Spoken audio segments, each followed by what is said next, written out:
Notre histoire d'aujourd'hui se passe en Israël bien longtemps après la mort de Josué. Depuis longtemps déjà, Dieu a promis à Israël de grandes bénédictions s'il lui obéit, mais aussi de grandes malédictions s'il lui désobéit. Le problème, c'est que lorsque tout va bien, Israël se laisse aller et petit à petit, il commence à s'éloigner de Dieu et à lui désobéir. Le livre des Juges dans la Bible est rempli de ces histoires-là entre bénédiction et malédiction. Dieu aime son peuple et voudrait tant qu'Israël lui obéisse par amour. Mais leur cœur est dur. Ne nous pressons pas de les critiquer, car c'est aussi souvent notre problème à nous aussi. Justement, dans notre histoire, Israël a encore désobéi à Dieu qui lui a envoyé des ennemis, Madian, pour le punir. Ainsi, à chaque récolte, les soldats de Madian arrivent en force et volent tout. Alors, le peuple d'Israël se cache et a peur. Et c'est comme cela depuis 7 ans, quand enfin Israël se met à prier et à supplier Dieu de l'aider. Oui, 7 ans c'est beaucoup. Et plus on s'éloigne de Dieu, et plus on prend du temps avant de se repentir, de lui demander pardon et de nous aider. Tu sais, Dieu aime tellement son peuple, alors il écoute leurs prières et leur envoie un prophète qui leur rappelle qu'ils ont désobéi et qu'ils n'ont pas voulu croire en lui. Puis il envoie l'ange de l'Éternel vers un jeune homme pauvre et craintif, Gédéon.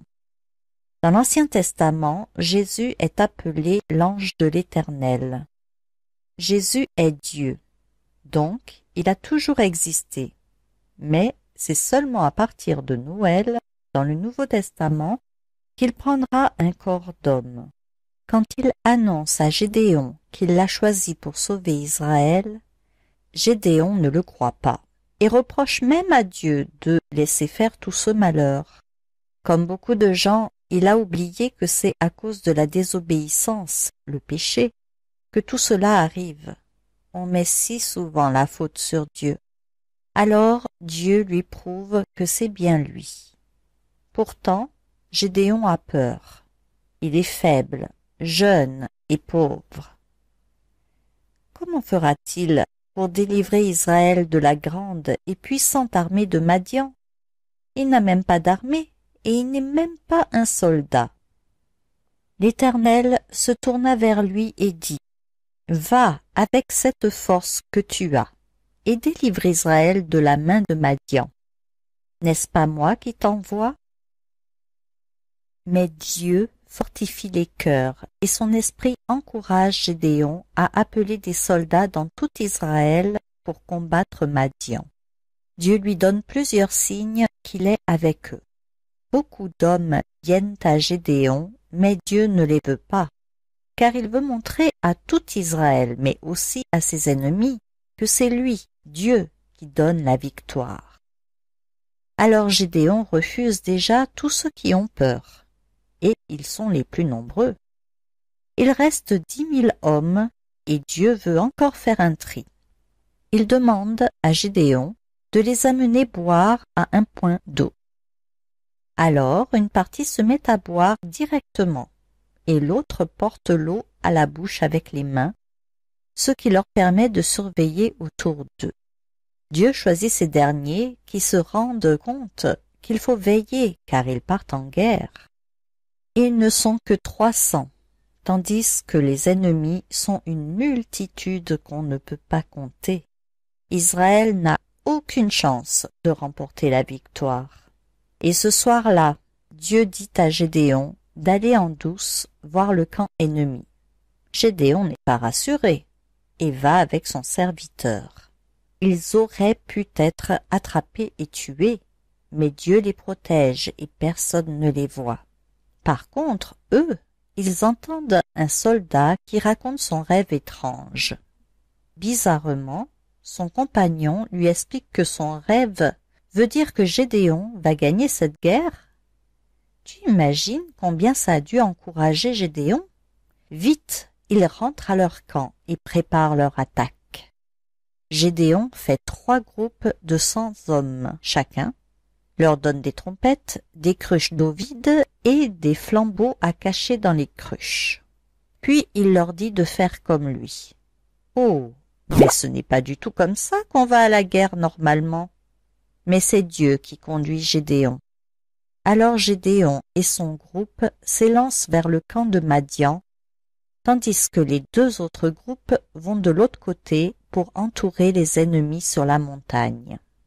Gédéon casse sa cruche, brandit son flambeau et sonne de la trompette avec l'autre main, puis crie « Épée pour l'Éternel et pour Gédéon !» Et tous ces hommes dans les 3 groupes font la même chose, mais ils ne bougent pas. Dans le camp de Madian, c'est la pure panique. Ils entendent dans la nuit tout ce bruit et voient toute cette lumière d'un coup tout autour d'eux. Dieu met en eux une telle terreur qu'ils deviennent fous et se tuent les uns les autres.